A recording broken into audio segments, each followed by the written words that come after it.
Okay, there seems to be a little bit of confusion on the DS controller with some people, so I'll go through a few of the points. First thing, from your power supply,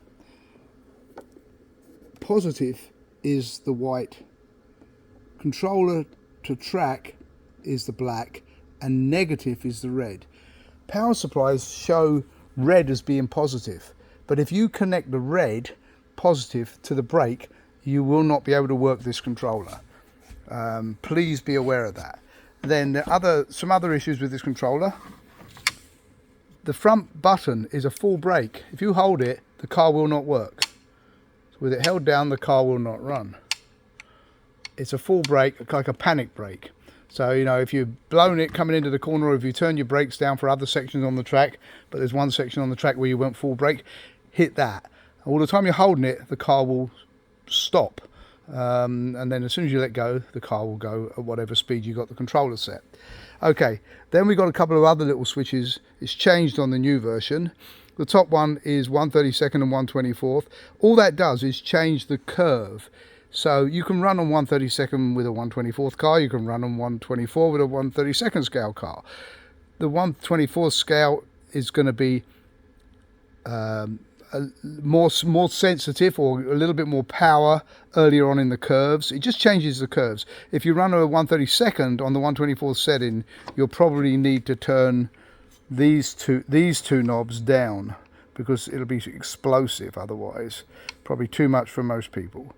And then I kind of think the verbiage is a little bit strange. Curve really is start power, or appears that to be that way to me. Just a second, let me put my video down here for a second just to confirm that. Yeah, curve is really what I would call start power. So the more you turn the curve up, the faster the car will go initially. And then aggressive is really, to me, the curve. It changes how aggressive the curve is on the trigger. And then the other two are brakes, dynamic braking and full brake. I find for most cars, dynamic braking switched on all the way is good. It appears to be a bit like a slotted trail brake, that it starts braking earlier.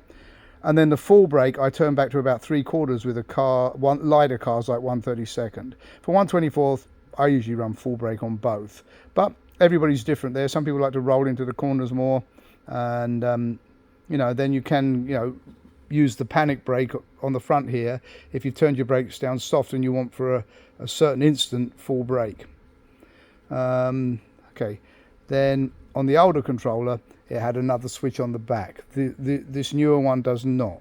This is still the PHN1, but the PHN1 version 002. As you can see, you should have those lights cycling when the car is on the track and you're not pulling the trigger. If you don't get that, there's something wrong. And then as you pull through the bands, you'll see the colors change depending on where you are on the trigger. When I let go, you see the brake light. But as I say, you should see it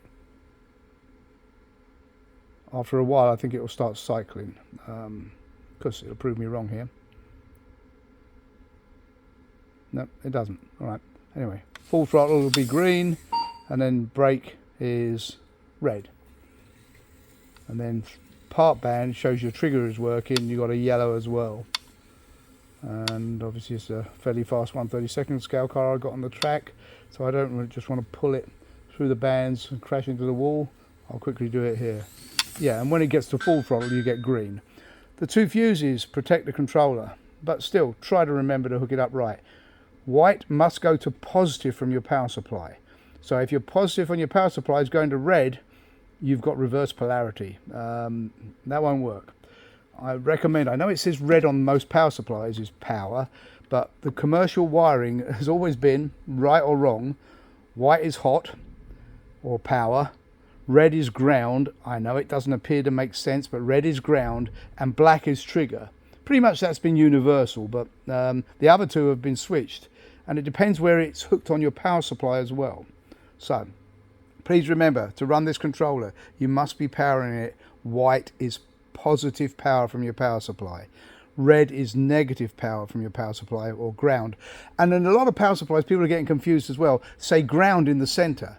That is to ground the power supply to like a wall socket for safety. It's nothing to do with our wiring for controllers. So don't use that ground as ground for your controller.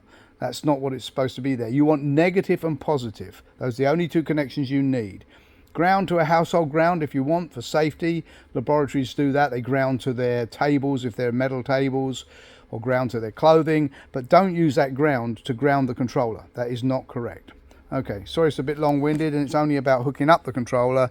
Fantastic controller. The 132nd and 124th really just boosts the start sensitivity for 124th cars. You'll want it on 132nd, or your curve and aggressiveness turned all the way down if you like a hot 132nd car. Personally, I like to have a bit more control, especially with these cars with very powerful motors like the Scale Autos here. Fantastic car, by the way. This one I'm running a slotted black cam motor. My other one I'm running the Scale Auto motor, and they both turn about the same times but completely different ways. But I digress. We were back to controllers. Make sure you check your fuses if you've got a problem. There you go. See, look, the car's stationary on the track. I see it cycling through the lights. After a while it does that. Okay.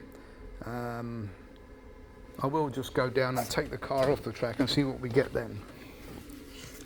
Because obviously the car is connecting via its motor wires. It's connecting. Okay, we still get the recycling, and when I pull the trigger, we get full throttle. Through the middle of the trigger, we get the yellow as well as the green, and as we hit stop, we get red. If you don't get that sequence and you've got everything hooked up right and you're correct, you may find the magnet has fallen off the back of the trigger. I have seen a few do that on the first generation. I haven't seen any on this, but it's possible. You would need to glue back on the magnet. Make sure it's the same way around as it was when it fell off. You should be able to see the glue. Use a good quality super glue or shoe glue or something like that. But make sure it's all the way in. You want to have the same air gap as it had before. But that is the only other thing I can think. It's now cycling again. It starts after a while to cycle to show that it's got. So there's full brake. I just pulled the trigger all the way to brake. There's full power. There's in the mid-range. You should see that sequence. And when you get back to full brake, there you go. And after a while, it will start cycling and showing all three lights, one to the other. Okay, 7 minutes just to tell you how to hook up a controller.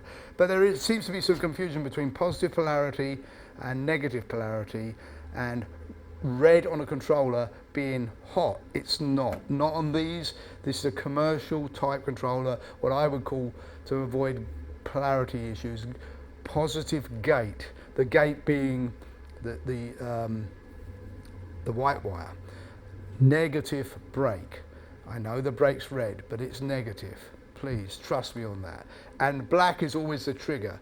So black goes to one side of your track, and you obviously have a ground on your controller driver stations, ground from the power supply, not ground from the house, and then you have white going to the white part of your driver station. This is hot, this is positive power, this is ground, this is negative power, this is the trigger.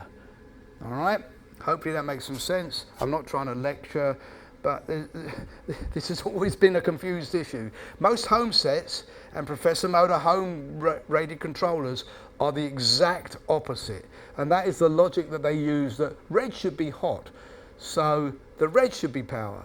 I know Slot It talk about this, but it isn't. Not on a commercial type controller. Please be aware of that. Thank you. Sorry for the long-winded video.